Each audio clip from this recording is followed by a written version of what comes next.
Welcome to Secrets of Tomorrow's Leaders. My name is Corin Young, podcasting to you from RK Studios with episode number 8. I'm excited because I've got a very good friend of mine on today from home because we are self-isolating. This is Sharlene Duzick. She is an active member of the community since she was like 16 years old. She sits on the board of the COC Foundation and the Wish Education Foundation. She's on the board for Next SCV. She's worked for both the County of Los Angeles, City of Santa Clarita, and she's a Member Services Director at Henry Mayo Fitness and Health. And she is currently our 2020 Chapter President of JCI Santa Clarita. This is Sharlene Duzick. Hey. How are you? Hello, Sharlene. Hey. We've been trying to get this set up for a long time. And I remember just after you were installed as chapter president in February, we're like, all right, we got to get you in, but maybe next week and maybe next week. And, and then we'll put this happened. Person here. Yeah. Well, this comes first and let's do this and let's interview this person. And we just, took off, running. So it was good though. Yeah, it's been a weird year. I want to ask you about how you got involved in the chapter in a bit, but as the incoming president, what is your vision like originally for this year? And we'll talk about changes in a little bit. But what were the things that you've kind of wanted to bring to the table? Well, it definitely isn't what it's turned out to be, right? This year I was really hoping to get a lot more members doing projects that were, passionate to them. And at the very beginning of the year, we kicked off with a brainstorm and everyone had a voice and it was beautiful. And we had loaded up that calendar with all these great ideas and just so much passion running through it. And then end of February, March, it all just kind of took a different direction. But we had a lot of impact projects that, not only involved, education, as well as, food drives and balls and 40 under 40 and all those different things. We had a ton of stuff that were all in person and very much on the personal side of things. Driving our schedule and then, this format just kind of took a shift to more online this year. So. Yeah, it's so weird because we're very much a social organization. We get together. I mean, there were times when we'd get together one day for our chat and chills, and then another day for a board meeting, and then another day for a committee meeting, and then another, all kinds of, the coffee and connections. And we could be seeing each other several times a week, even more if we're on different committees together. And all of a sudden, we're like stuck at home, which is weird for an organization like this. But what are some things that we've been able to implement that you think have really made this work? Well, I think something that has never changed from the beginning is really a focus on inclusion and making people feel valued. And we have really, before inclusion looked like, hey, join me, come to this. I would love to have you on my committee. What are your thoughts? Hey, can you be a part of this? And now it's, that individual time of reaching out to people, asking how they're doing, what's going on in their life. We just recently did something where we, for all the girls in the club, we did a sprinkle and dropped off little goodie bags, which our guys are going to be getting something soon, too. Oh yeah? Yeah. We're going to get sprinkled? You're going to get sprinkled, but we're not calling it that because we wanted it to be a little bit more masculine. So you can thank Alex for that because Alex is like dude's delivery. Oh, he gave it a better name. Good. Better name. So, but again, now it's just shifting a little bit and going in a different direction, but still making sure that at the core of it is people feel a part of something, bigger and feel remembered and that they mean something to someone else. So we really have been, striving to do that. And even with this online, I think it's a struggle just because I think there's so many Zoom meetings out there and there's so many online meetings. So you have to find interesting topics. You have to find fun things to do coming up during this month. One of our members, Brittany, is running around and she's going to do a scavenger hunt, and we're going to have teams and all that good stuff, and with a prospective member. So again, reaching out and inclusion and grabbing more people to be involved. So it's definitely shifted, but the center of it is really making sure everyone has the knowledge and feeling that they've got a family, in a sense. Yeah. We've definitely done a lot of Zoom meetings. I mean, I probably spend 5 to 8 hours a day on Zoom, from between work and JCI and social events and trainings and all kinds of different things like that. But I mark my calendar for it because it's important. This is like the only way that we're connecting. Mm-hmm. And so I do agree that that kind of connection is important. Now, you mentioned that including people or having people feel included is important to you. I know you for wanting to reach out personally, like not just our social media, which is a huge part of what we do, having it on Instagram and Facebook with, ads saying, hey, check this event out. I mean, that certainly brings awareness. But personally calling or emailing or texting people and inviting them individually really does kind of change the dynamic. What made you get into that? Because that's kind of your thing as far as I know. I will tell you, I got tired of the mass emails, and you get especially, you get in the past, you went from email being so fantastic to reach out to people, then it became saturated and so impersonal, just this mass, a mass, basically almost in a text, going out to everyone that wasn't tailored to an individual. And then the same with Facebook is that how many of us get 5 billion invites? And do you really want me there? Or were you just, sending it out to me because you're sending it out to 200 people?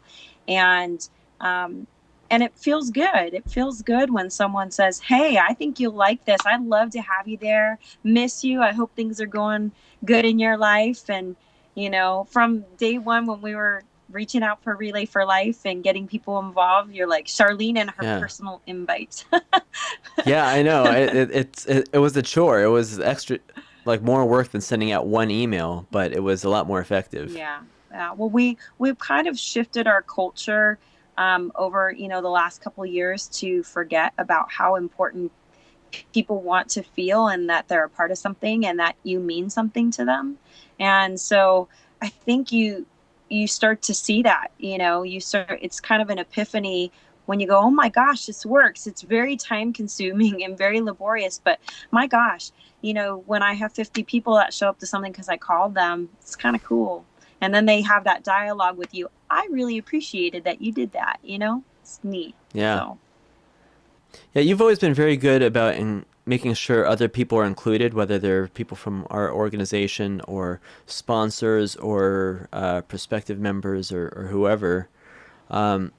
We talked with Jenny Ketchpa a couple months ago about the Strength Finders. Is Includer one of your top 5? No. You know what? Whoa, okay. I know. That surprises me. Woo obviously is my number 1. Number Woo. 2, Learner. But this is kind of, I think, where the includer comes in is I have input in my top 5 strengths. So I really like to hear everyone's perspectives, and it's really neat to hear, a group of people that all share different experiences, and it kind of makes something a little bit better because you're like, I never thought about it that way, or we could have done it that way. Next time, let's do it, So, yeah, I think that's where it comes from. I'm sure. You got involved in JCI Santa Clarita a long time ago. I think you were one of the earlier members, but you were pretty young. Can you share the story of how you got involved? I wasn't. And why? I wasn't 21 yet. You're supposed to be 21. Yeah. Right, because at the time, JCI kind of had kind of a party reputation. Yeah, they did. Well, you know what? Not when I first joined. No, it kind of transitioned a little bit. But when I first joined, it was very, very philanthropic driven. And so that's how I got involved. I met one of the members and former President April Price, or April Aston at the time. And she met me out in the community and said, "Why are you showing up to all these volunteer things? I see you everywhere. I have an organization for you." And invited me out. And my first ever event that I attended was for the BMCF Fight at 5K. But I worked with her on American Cancer Society Relay for Life too. So they were kind of, around the same time frame for us. And How old were you? You were 18, 19, something like that. Okay. Long time ago. Oh, 20 years ago. My goodness. Wow. Okay. It goes So by yeah, that's a long fast. time to be in the organization. And so you've kind of climbed the ladder. You've had all kinds of job titles in the organization. I know that last year you were our manager at large. What other titles have you had in the past? I worked membership, state director, which you would actually forge relationships with outside chapters. I also was on the state board for marketing before. And a lot of the other ones, I did more of being a champion of chapter projects. So I've run quite a few projects with the organization, which is just taught me a lot, and why I value it so much and want to watch it grow and build too, because I feel like the people that put that together and mentored me through the organization gave me special gifts that I really treasure, and I want to turn around and give that to other people. So, yeah. Yeah. Okay. So all these titles, actually, when I joined, I guess 2.5 years ago, I know that you were very active in our chapter, and I was surprised to hear that you had not been chapter president yet. So why didn't you yet, and why now? Well, one of the things that, from the past, I kind of was chairing all different kinds of things. And the last major event that I chaired was the BMCF Fight at 5K. And there were just some shifts and dynamics in my life at the time. So I kind of took a little bit more of a subdued role and focused on, me, my family life, and what was going on career-wise. And then came back, and I just felt, because of the experiences that I had, that I really wanted to teach people and help them learn and support them. So that it wasn't my end goal just to be the leader of the group.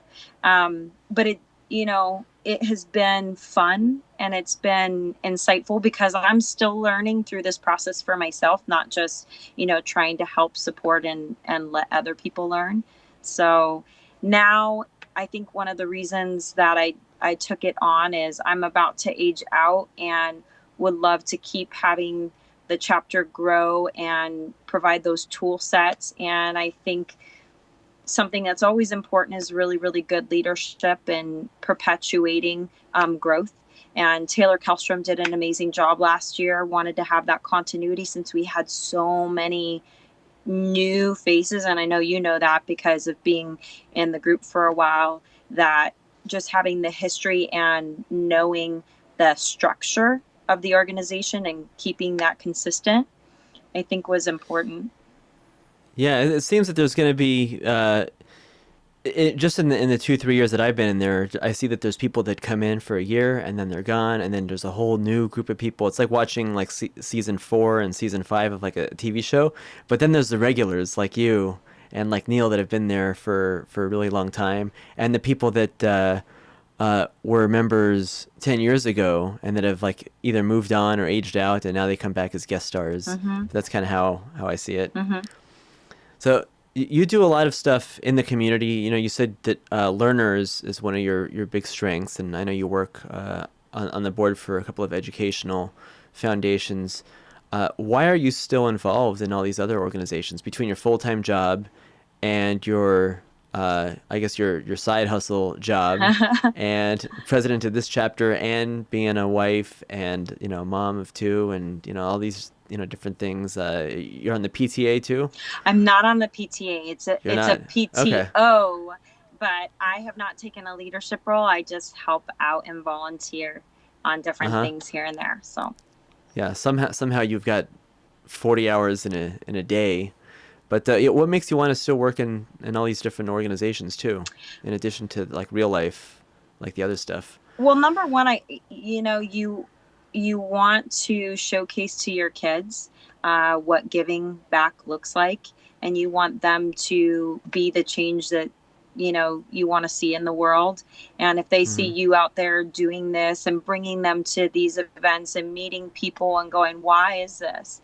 Well, let me show you how cool this is. I think that's really big for me and huge. And this is the other thing, is this is our town, and I say, you want to build this for your friends, your family, your neighbors. You want to make a difference. And I think education is a key component of letting people find their gifts, not comparing themselves to other people, and being able to use those to an extent that they never thought they could is just one of the most amazing things when you unleash that talent and unleash that aha moment of, holy moly, look what I can do with this. I can run my own business. I can create, like I was talking to Jessica Boyer over at SCV TV, but you become a historian, you get to document things. There are some people that are built to go, more into like a CTE career tech program, but that's their gift. And, I think too often in life we sit there and say, you have to have what this person has. Why? We're all special in our own way. And that's one of the reasons that we kicked off this year with Strength Finders, was for us to all recognize that, we're not the same. And that's a good thing. That's a good thing, because we all bring something to the table. Yeah, what I was fascinated by was when Jenny explained to me that the purpose of it is normally when you find out what you're good at and not your weaknesses but your lesser strengths, we want to focus on those lesser strengths so we can be a little bit more well-rounded. But she was right that if you really focus on what you're super good at, Mm-hmm. you can be like rise above everyone else. Mm-hmm. And I think a lot of people don't look at it that way. Well, So, yeah, no, and you look at everybody in the group and you sit there and say, how can we, utilize your talent, your strength to make this better? Because holy moly, this is definitely not I am not a writer. I'm not going to be filming things. I'll have to have Corin come in and show me how to do that. That's not my gift. But if you want me to go, speak on stage, I can do that. If you want me to get a group of people together or fundraise, we all have different things about us. So how are you able to find everybody with their unique talents and strengths and like put together a team, knowing that there might be a couple of people that are good at something that maybe want to do it? How do you like figure out how to delegate and build the perfect team? I think I sit there and talk to people for lengths of time for a reason. You find out what motivates them, what they're passionate about. Then you start to see consistency. So you being an observer and just listening really helps you capitalize on what their strengths are. And you start to see, they surface right away if you're looking for them. So like what we talk about, like I'll bring up a couple of our chapter members, like Joe is our membership director. That boy can do spreadsheets like magic. He's in the finance field. He is very much about organization. Kelsey, his lovely fiance and secretary on our board, she is really great at organization and providing some structure. We sat down and went through all the bylaws. She's also very patient and very good at communicating. So you start to look at stuff that, and what they enjoy too. You don't want to put somebody in a job that they don't enjoy, or say, you should be on the board doing this, or you should chair this project. Well, if that's not your passion, or if it's not part of your gift, so. Yeah, it's cool that we let people explore their passion and their gift rather than just like what they're good at. Like imagine if Joe wanted to join the board and we said, well, you work in finance, you're going to be our treasurer. Right. Like, but without letting them explore the thing that they kind of want to do, want to learn how to do. Right. Because one of the cool things about JCI I've learned is that it gives you the opportunity to try something that you haven't done that, that you might not be able to do in the professional world just yet. You have to build that experience, maybe just see if you like it. Yeah, and well, and you also see the opportunity to transition careers. Like we bring up, and it's so fun to label or run off on people, but like Daniela, Hmm. she is darn good in the HR field and can give you kind of all the back lay on what you could, should, or wouldn't do and how to diffuse situations. But, she loves finding out new ways of developing her skills and talents on social media, learning new aspects of that, and wants to go in that direction. This is the basically stage for you to be able to trip and fall, learn as you go, and find out new things, and add that to your resume too, because you've already been there and you've already been doing it. And especially when we have projects that range from raising $500 all the way to running a $30,000 or $300,000 project. And I say that because a lot of our JCs have transitioned on to running the major events in Santa Clarita. Hmm. This is definitely, the time, place, and platform to be able to do it. Yeah. Okay. Now, as the leader of the organization, now as our chapter president, what are traits that you want to that you hope to embody, and what are the traits of a good leader, do you think? I think, well, number one, I think you have to have enthusiasm. You have to be excited. Enthusiasm is infectious and it's contagious. Number two, you've got to be a people person. Got to look into each individual, and they're not a number. They're your family. And I say that again and again. Is I look at all you guys and be able to call you up and see how you're doing, um, because you know people are they. It's going back to wanting to feel valued. The other thing is self-reflection. I think, we've talked about that. Other members have got to be able to step back and own your mistakes. I make them. And sometimes I let, my frustration get the best of me. And then I have to step back and say, you know what? I'm sorry. I screwed up. I said this. I didn't mean to say it that way. I'm sorry that I didn't make you feel like, or I made you feel undervalued. We have to be able to do that, and humility.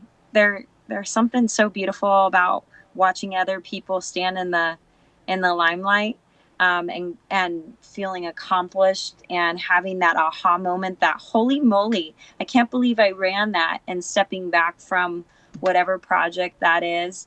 And I mean, even in if you go back and you start to read books like Jim Collins' Good to Great, the organizations that not only grew and sustained growth were ones that were run under leaders that you would never recognize their names, because they never put themselves up here. They made sure their team was recognized for the things that they do. And to be honest with you, in any organization, you can't do it yourself. You don't have all those talents, those gifts. So you have to be able to recognize that you've got a great team, working with you. So Yeah. Yeah.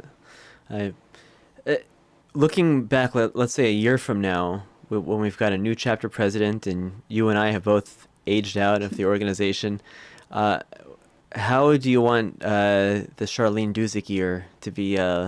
What do you want to be your legacy? Not just, I guess, the year with you as chapter president, but like your legacy on over 20 years with this chapter. I hope that the ability to look at myself, uh, and be able to say, we did this well, we did that well, and this is something that we need to be cognizant of, and that it's that self-reflection, is something that passes down. Because when you are able to be humble, be human, I think that you end up getting a lot more buy-in, to help create positive change, and being open to listening. And Duolingo said it's my duo time to learn Spanish. Hey, I'm doing Duolingo too. I got a 50-day streak. I figured while we're quarantined at home, might as well learn Spanish. you gotta do something. You know, I got my dad and my brother learning guitar, and everyone's learning something. Right. So. Oh, and I told Mike I wanted to order a guitar, and so he said I could. So I'll be right there with your brother and your dad.